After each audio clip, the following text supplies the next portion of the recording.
ఇప్పుడు ఇక్కడ దాదాపుగా పొద్దున 9 గంటల నుండి కూర్చున్నారని చెప్పేసి అంటా ఉన్నారు. ఏందండి ఇప్పుడు హైడ్రాలో మీరు గతంలో చాలా వర్కులు చేసిన పరిస్థితి, అనేక బిల్డింగ్‌లు కూల్చిన పరిస్థితి, దాంట్లో మీరు మీ పాత్ర అంటే లైక్ మీరు వర్క్ చేసిన పరిస్థితిగా. సో, మరి మీ సమస్యలపై ఎందుకు మరి ఇట్లాంటి ప్రభుత్వం కావచ్చు, ఈ అధికారులు ఎందుకు స్పందిస్తలేరంటే ఏం చెప్తారు? గత ప్రభుత్వంలో హ్మ్. మేము జిహెచ్ఎంసీలో వర్క్ చేస్తుండే. హ్మ్. ఆ జిహెచ్ఎంసీ నుంచి హ్మ్. కేటీఆర్ సార్ పుణ్యమాన హ్మ్. జిహెచ్ఎంసీ నుంచి డైరెక్ట్ ఒక వింగ్ పెట్టారు హైదరాబాద్కి మంచి జరగాలనే కాన్సెప్ట్తోని. హ్మ్. హైదరాబాద్ వాటర్ అంటే అదే వాటర్ కానీ ట్రీఫాల్ కానీ ఏదైనా ఎమర్జెన్సీకి ఒక టీం కావాలి మనకు అని చెప్పేసి వాళ్ళ కాన్సెప్ట్ని మెచ్చాలి. వాళ్ళు తీసుకొచ్చి మనల్ని జిహెచ్ఎంసీ సెంట్రల్ ఎమర్జెన్సీ నుంచి ఒక director of enforcement vigilance disaster management అని ఉండే.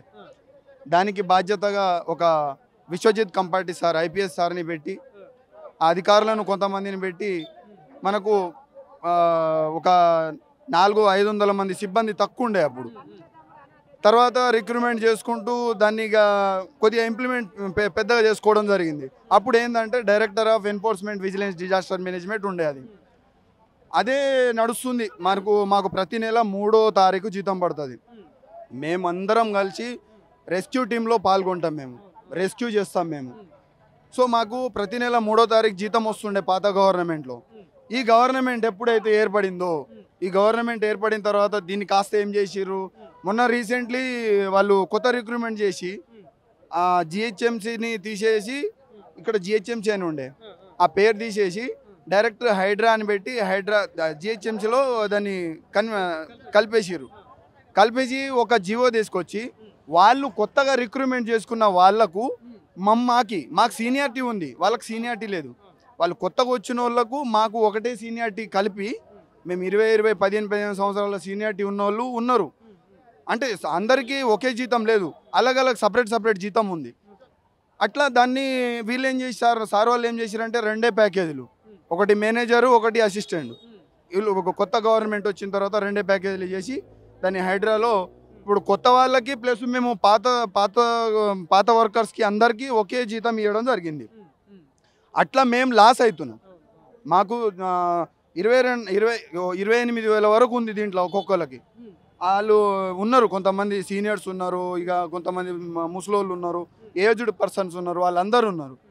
అయితే మా కొంతమంది క్యాడర్స్ ఏంటంటే 24,000 శాలరీ క్యాడర్ ఉన్నారు. అది ఎవరు చేసారు అంటే Vishwajit Kampati sir IPS sir చేశారు. ఆ సార్ చేయడం ద్వారా అదే జీతం ఇక్కడ రన్ అయింది, కొన్ని రోజులు అయింది.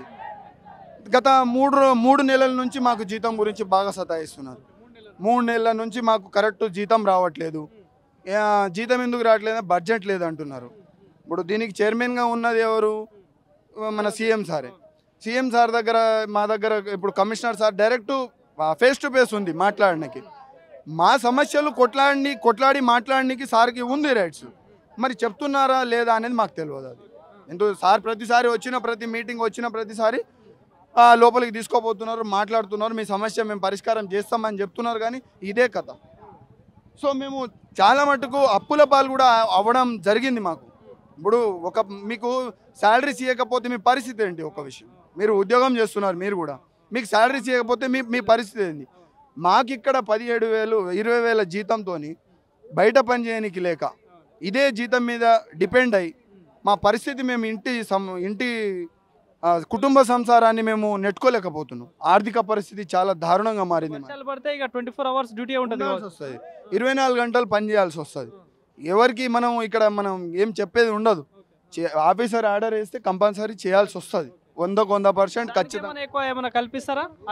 అట్లాంటి వాటికి ఏమీ లేదు. అయితే అది రీసెంట్లీ చెప్తాను నేను. గవర్నమెంట్ ఏర్పడిన తర్వాత మన అదేంది టర్నల్, అదే సాగర్ ఎస్ఎల్బిసి టర్నల్, అది కూలిపోయింది. అన్ని డిపార్ట్మెంట్ వచ్చింది అక్కడ. అది చాలా బాధాకరమైన విషయం. అది ఆల్ డిపార్ట్మెంట్స్ వచ్చినాయి, అన్ని డిపార్ట్మెంట్ వెళ్ళిపోయినాయి. ప్రతి ఒక్క వర్క్ చేసింది మేము, ఫోకస్ అయింది డిఆర్ఎఫ్. అక్కడ ఫోకస్ అయింది డిఆర్ఎఫ్. మేము వర్క్ చేసినాం. మాకు ఇక్కడ ఏం చెప్పి పంపించారంటే 10,000 రూపాయలు ఇస్తాము అని చెప్పేసి పంపించారు. ఆ డబ్బులు మాకు ఇవ్వకపోగా అక్కడనే ఉంచి మమ్మల్ని అన్ని డిపార్ట్మెంట్ వెళ్ళిపోయింది. ఈవెన్ ఆర్మీ కానీ, ఎన్డీఆర్ఎఫ్ కానీ, ఇంకా ఎయిర్ ఫోర్స్ కానీ ప్రతి ఒక్క డిపార్ట్మెంట్ వెళ్ళిపోయింది. కానీ మా డిపార్ట్మెంట్ లాస్ట్ వరకు వారం రోజులు మాకు అన్నం పెట్టే పరిస్థితి లేదు ఆడ, ఏది లేదు. అయినా కూడా మా వాళ్ళు సార్ వాళ్ళు మాకు మంచి చేస్తారేమో అనే కాన్సెప్ట్తో మేము ఆడ పని చేసుకొని మేము నెట్టుకొని వచ్చి ఇంత ఎఫర్ట్స్ పెడతాం అంటే వర్షం విషయంలో కావచ్చు, ఏదైనా ఫైర్ యాక్సిడెంట్ జరిగినప్పుడు కావచ్చు, ఇప్పుడు మన ఎస్ఎల్బిసి టన్నల్ విషయంలో కావచ్చు, ఇంత చేస్తున్నా మీకు అంటే గుర్తింపు అనేది వస్తుందా? గుర్తింపు లేకనే కదా ఇప్పుడు శాలరీస్ తగ్గినాయంటే గుర్తింపు ఉందా లేదా మీకు అర్థం కావాలి. ఇక మాకు గుర్తింపు అనేది లేదు, మాకు గుర్తింపు లేకనే మాకు శాలరీస్ తక్కువైనాయి, మా కుటుంబ పరిస్థితి బాగలేదు, మా ఆర్థిక పరిస్థితి బాగలేదు.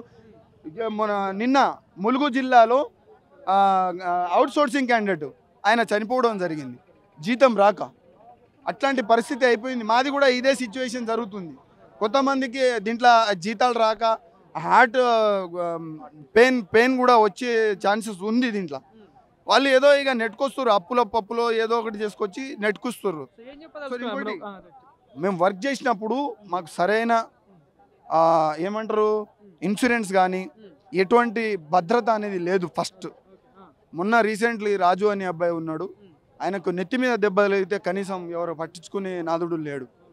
సరైన ఫెసిలిటీస్ లేదు మాకు.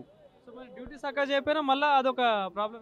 డ్యూటీ చక్కగా చేయకపోయినా కూడా మమ్మల్ని ఒకరోజు ఒకవేళ మనం రాలేదు ఈరోజు కల్పిస్తారా అంటే అది లేదు. అది కూడా మళ్ళీ దాంట్లో నుంచి కట్టింగ్ ఇచ్చేదే 22,000 జీతము, దాంట్లో నుంచి మళ్ళీ కట్టింగ్. ఇది పరిస్థితి. ఏం చెప్తారంటే ఒక పక్కన ప్రజాపాలన అంటా ఉన్నారు, ఇట్లా రోజు చూసుకుంటే రోజుకో సమస్య పుట్టుకొస్తుంది. ఇప్పుడు మీరు కావచ్చు, గతంలో ఇంకా చాలా సంస్థలలో కూడా ధర్నాలు చేసిన పరిస్థితి. ఏం చెప్పదలుచుకో మరి ప్రభుత్వం పాలన పరంగా ఏం చెప్పదలుచుకో అంటే మీరు గతంలో ఇదే ప్రభుత్వానికి చాలా విషయాలుగా సహకరించిన పరిస్థితి కదా, సో మీ సమస్య పట్టించుకొని ప్రభుత్వానికి ఏం చెప్తారు? నేను ఒకటే చెప్పదలుచుకున్నా, గౌరవ సీఎం గారు రేవంత్ రెడ్డి గారు మా అవుట్సోర్సింగ్ సిబ్బంది ఎక్కడ ఈ స్టేట్లో ఎక్కడ ఉన్నా సరే వాళ్ళందరినీ మీరు కడుపులో పెట్టి చూసుకోవాలి. ఎందుకంటే గవర్నమెంట్ ఆఫీసరు టైంకి వస్తాడు, టైంకి వెళ్ళిపోతాడు సార్. మేము 24 గంటలు రోడ్డు మీద పనిచేసేటోళ్ళం, మేము 24 గంటలు ఆఫీస్లో పనిచేయంటే చేసేటోళ్ళం మేము. మమ్మల్ని కడుపులో పెట్టి చూసుకోండి సార్, మీకు భగవంతుడు ఎంత ఇస్తాడు సార్ మీకు. ఎందుకంటే మేము 24 గంటలు పని చేసుకుంటాం, మేము గవర్నమెంట్కి మంచి పేరు తేయాలని మేము చూస్తాం, కానీ మిమ్మల్ని పేరు బదనాం చేయనీకైతే మాకు లేదు. మేము ఎంత పని చేస్తామో అంత మాకు ఇవ్వండి, కానీ మా కడుపు కొట్టకండి సార్. దయచేసి మమ్మల్ని అర్థం చేసుకోండి, మా కడుపు కొట్టకండి, మమ్మల్ని కడుపులో పెట్టి చూసుకోండి. పాత గవర్నమెంట్ సీఎం కేసీఆర్ గారు ఎట్లా చూశారో అట్లా చూసుకోండి మమ్మల్ని. అదే మీకు చెప్పదలుచుకున్నది సార్.